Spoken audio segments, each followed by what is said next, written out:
Enfieldni Angliyadagi faoliyatingiz davomida City uchun eng qiyin stadion deb aytish mumkinmi? Ha, bu doimo og'ir sinov bo'lib kelgan. Juda qiyin joy. O'ziga xos stadion va albatta futbolchilarning sifati, murabbiyning darajasi. Ha, bu yerda hech qachon oson bo'lmagan. Pep, sizni Liverpool bu mavsumda o'tgan yilgi darajasiga to'liq chiqmagani hayron qoldirdimi? Ular hanuz juda kuchli jamoa. Yuqori saviyadagi murabbiy, ajoyib tarkib, bunga shubha yo'q. Futbolda turli davrlar, turli mavsumlar bo'ladi. Ularning futbolchi tanloviga qarang, bu jamoa bir yil uchun emas, balki ko'p yillarga mo'ljallab qurilgan. Shuning uchun ular juda kuchli jamoa bo'lib qoladi. Salom, Pep. Eslayman. Siz bir safar aynan Enfieldda kim to'pdan yashirinayotganini, kim esa katta o'yinlarga tayyor ekanini darhol bilish mumkinligini aytgandingiz.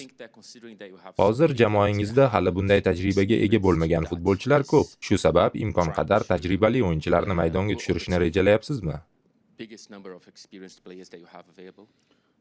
Yo'q, boshlang'ich tarkib bo'yicha allaqachon aniq rejam bor.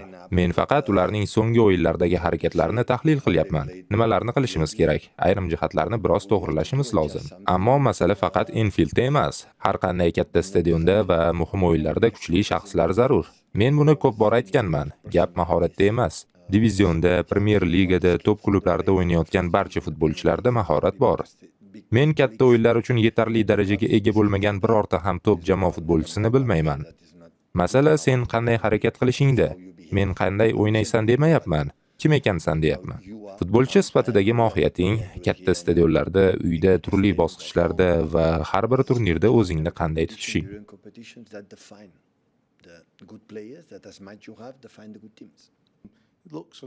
Tashqaridan qaraganda APLda g'alaba qozonish sizlar uchun qiyinlashgandek ko'rinadi. Siz ham shuni his qilyapsizmi?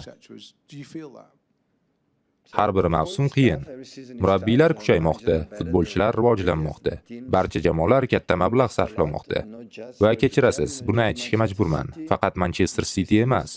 Sizlar doim bu raqamlar, sof xarajatlar haqida gapirasiz. Buni semantik jihatdan qanday atashni ham bilmayman.